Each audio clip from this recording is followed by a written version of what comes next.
سورة الشعراء آیت نمبر 69. أعوذ بالله السميع العليم من الشيطان الرجيم من همزه ونفخه ونفخه. واتل عليهم نبأ إبراهيم إذ قال لأبيه وقومه ما تعبدون قالوا نعبد أصناما فنظل لها عاكفين قال هل يسمعونكم إذ تدعون أو ينفعونهم أو يضرون قالوا بل وجدنا آباءنا كذلك يفعلون قال أفرأيتم ما كنتم تعبدون أنتم وآباؤكم الأقدمون فإنهم عدو لي إلا رب العالمين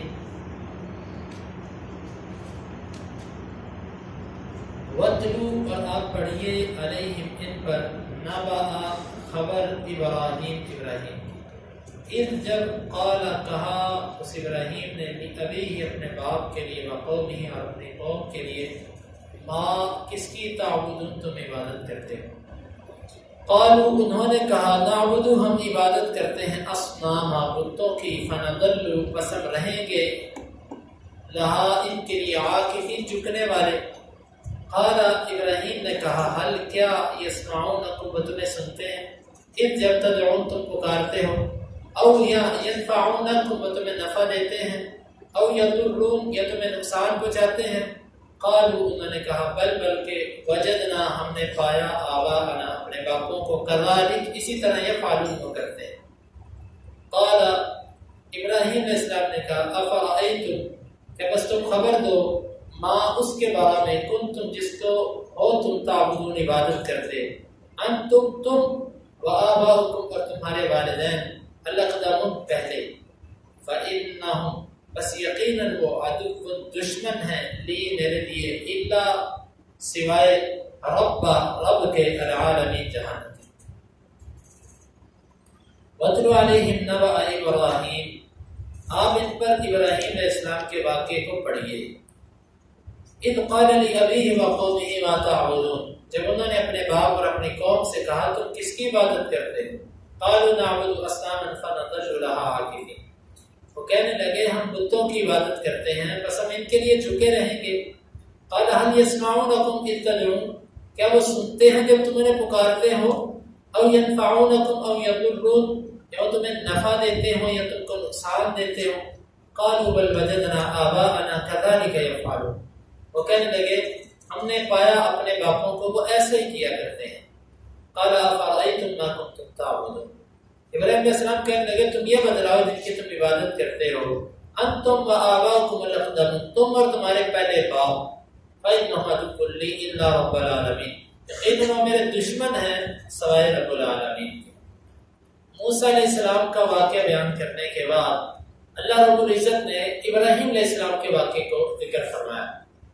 ابراہیم نبی صلی اللہ علیہ وسلم کے والد بھی ہیں باپ بھی ہیں یعنی کہ والد سے مراد آپ کے دادا اوپر نسب انہی سے جا کے ملتا ہے اور دوسری بات یہ ہے کہ ابراہیم علیہ السلام کی زندگی آپ صلی اللہ علیہ وسلم کی زندگی سے بھی بڑی مشابہت کرتی ہے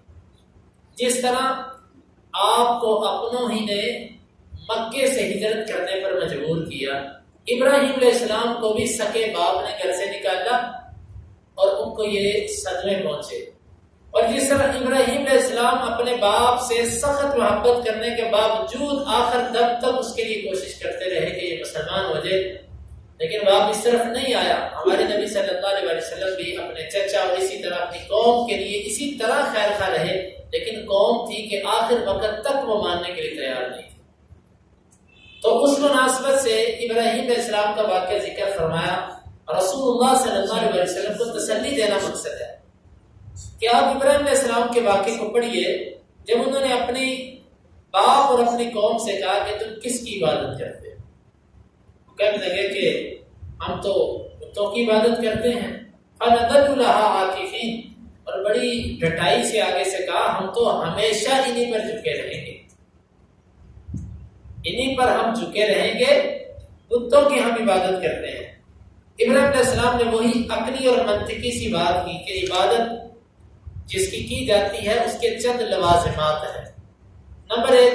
جس کی تم عبادت کرتے ہو تم اس کو پکارو وہ تمہاری پکار سنے۔ اگر وہ تمہاری پکار نہیں سن سکتا تو تمہیں عبادت کرنے کا فائدہ۔ دوسری صورت یہ ہوتی ہے وہ تمہیں کوئی نفع پہنچائے سن کے، یا تمہیں کسی ضرر اور نقصان سے بچائے۔ یہ چیزیں اگر کسی ہستی کے اندر موجود ہوں تو چلو اس کو الہ کہہ سکتے ہیں، لیکن اگر تم اس کو پکارو اور وہ سنے بھی نہ، تم اس سے کچھ مانگو وہ تمہیں دے بھی نہ، کسی چیز سے بچنا چاہو وہ تمہیں بچائے بھی نہ، تو کیا ایسوں کو بھی تم پکارو گے؟ بڑا زبردست سوال کیا کہ یہ بتلاؤ هل يسمعونكم إذ تدعون، کیا وہ سنتے ہیں تمہیں جب تم انہیں پکارتے ہیں؟ یہ بات اگر کسی انسان کو سمجھ آ جائے تو وہ یقیناً قبر پرستی اور اسی طرح دیگر شرک اور خرافات کی جو مجلسیں ہیں ان سے وہ بچ جائے گا۔ ہمارے عقیدے معاشرے کے اندر شرک کیوں پھیل رہا ہے، یہ خرابی، قباحت اور برائی کیوں پیدا ہو رہی ہے؟ اس کی بہت بڑی وجہ یہ ہے کہ لوگ سوچنے کے لیے تیار نہیں، سوچ کی طرف وہ آتے نہیں ہیں کہ بھائی ہم جس کو پکارتے ہیں وہ ہماری سنتا نہیں ہے، تو جب وہ سنتا نہیں تو وہ مشکل کشا کیسے ہوا؟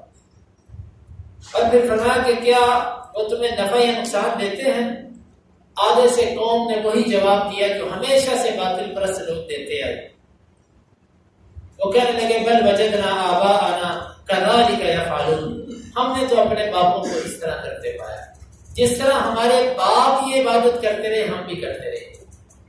واللہ یہ صورت جو ہے ہمارے معاشرے کے اندر بہت زیادہ ہے۔ باپ دادے کا دین، باپ دادے کی نماز، باپ دادے کا عقیدہ، باپ دادے کا طور طریقہ دین کے اندر، لیکن دنیا میں نہیں۔ دنیا میں اگر آپ کسی کو کہیں گے نا کہ تمہارے باپ کے کاروبار کرنے کا طریقہ یہ تھا، تو آگے سے تمہیں کہے گا تو پاگل ہے، ابا جی کو تو اتنی سمجھ نہیں تھی، ان کو تو اتنا پتہ ہی کوئی نہیں تھا، اب دور بدل گیا، جدید طریقہ ہے۔ یہ معیار بھی باپ دادا صرف اور صرف دنیا کے معاملات میں نہیں بنتے بلکہ صرف دین کے معاملات میں بنتے۔ حالانکہ مومن آدمی، حق والا آدمی، عاجز انسان جہاں سے اس کو حق بات ملتی ہے وہ لیتا ہے۔ حق بات کو سننا اور پھر اس کو نہ ماننا یہ متکبر انسان کی علامت ہوتی ہے۔ جس طرح نبی صلی اللہ علیہ وسلم نے فرمایا تکبر یہ ہے کہ حق کو قبول نہ کرنا، اور اسی طرح شکی مزاج رہنا کہ پتہ نہیں کس کی بات ٹھیک ہوگی۔ بھائی آپ دیکھو اتنی سوجھ بوجھ آپ کو اللہ تعالیٰ نے دی ہے، آپ خود دیکھو کہ حق بات کیا ہے۔ اتنی کوشش کرنا کہ جس سے انسان حق تک پہنچ سکے یہ ہر بندے کے لیے لازم ہے۔ تو بہرحال اللہ رب العزت نے ان کا قول نقل کیا، وہ آگے سے کہنے لگے ہمارے باپ دادا بھی ایسے کرتے تھے۔ ابراہیم علیہ السلام کہنے لگے اچھا تم یہ بتلاؤ جن کی تم عبادت کرتے ہو، تم اور تمہارے پہلے باپ، یہ سب کے سب میرے دشمن ہیں، جاؤ جو کرنا کرو، تم ان سے ڈرتے ہو، جاؤ یہ سب کے سب میرے دشمن ہیں۔ یہ ابراہیم علیہ السلام نے جو بات کہی ساتھ اللہ رب العالمین کہہ دیا، سوائے رب العالمین کے، کیونکہ یہ لوگ اللہ کو بھی پکارتے تھے اور غیر اللہ کو بھی پکارتے تھے، اللہ سے بھی مانگتے تھے، غیروں سے بھی مانگتے تھے۔ فرمایا ہاں جن کو تم اور تمہارے بڑے عبادت کرتے ہو نا وہ سب میرے دشمن ہیں سوائے رب العالمین۔ رب العالمین میرے دشمن نہیں، باقی سب میرے دشمن ہیں۔ اب میں دیکھتا ہوں وہ کیا کر سکتے ہیں۔ یہ ایک اعتبار سے قوم کے اندر احساس اور شعور بیدار کرنا مقصد تھا کہ جن سے تم ڈرتے ہو میں ان سے دشمنی کا اعلان کر رہا ہوں، وہ میرا کیا بگاڑ سکتے ہیں۔ یا یہ بھی اس کا مطلب ہو سکتا ہے کہ یہ جن کو تم پکارتے ہو کل قیامت کے دن یہ سب کے سب تمہارے دشمن ہوں گے۔ اس طرح کے دوسرے مقام پہ فرمایا کہ جھوٹے معبود جو ایک دوسرے کو یہاں پر دنیا میں پکارتے ہیں یہ قیامت کے دن ایک دوسرے کے دشمن بن کر سامنے آئیں گے، ایک دوسرے سے لڑیں گے، جھگڑیں گے اور جان چھڑانے کی کوشش کریں گے۔ بہرحال یہاں سے ابراہیم علیہ السلام نے پھر اللہ رب العزت کا اس کے احسانات کا ذکر فرمایا اور آگے قوم کے ساتھ گفتگو ہے، اس کا ذکر ہے۔ اللہ تعالیٰ سے دعا ہے کہ اللہ تعالیٰ کتاب کو سمجھنے کی اور عمل کی توفیق عطا فرمائے. وَاتْلُ عَلَيْهِمْ نَبَأَ إِبْرَاهِيمَ، آپ ان پر ابراہیم کی خبر کو پڑھیے. اِذْ قَالَ لِأَبِيهِ وَقَوْمِهِ مَا تَعْبُدُونَ، جب انہوں نے اپنے باپ اور اپنی قوم سے کہا تم کس کی عبادت کرتے ہو؟ قَالُوا نَعْبُدُ أَصْنَامًا، انہوں نے کہا ہم بتوں کی عبادت کرتے ہیں. فَنَظَلُّ لَهَا عَاكِفِينَ، پس ہم رہیں گے ان کے لیے جھکنے والے. قَالَ هَلْ يَسْمَعُونَكُمْ إِذْ تَدْعُونَ، وہ کہنے لگے کیا وہ سنتے ہیں تمہیں جب تم پکارتے ہو؟ او ينفعونکم او یضرون، یا وہ تمہیں نفع و نقصان دیتے ہیں. قالوا بل وجدنا آباءنا كذلك يفعلون، وہ کہنے لگے بلکہ ہم نے اپنے باپوں کو اسی طرح کرتے پایا. قال افرأيتم ما كنتم تعبدون، وہ کہنے لگے تم بتلاؤ جن کی تم عبادت کرتے ہو. انتم وآباؤکم الاقدمون، تم اور تمہارے پہلے باپ دادا. فإنهم عدو لي إلا رب العالمين، یقیناً وہ دشمن ہے میرے لیے سوائے رب العالمین. اللهم انفعنا بما علمتنا وعلمنا ما ينفعنا وزدنا علما. اللهم اقسم لنا من خشيتك ما يحول بيننا وبين معصيتك، ومن طاعتك ما تبلغنا به جنتك، ومن اليقين ما تهون به علينا مصائب الدنيا. متعنا اللهم بأسماعنا وأبصارنا وقوتنا أبدا ما أحييتنا، واجعله الوارث منا، واجعل ثارنا على من ظلمنا، ولا تجعل مصيبتنا في ديننا، ولا تجعل الدنيا أكبر همنا ولا مبلغ علمنا، ولا تسلط علينا من لا يرحمنا. وآخر دعوانا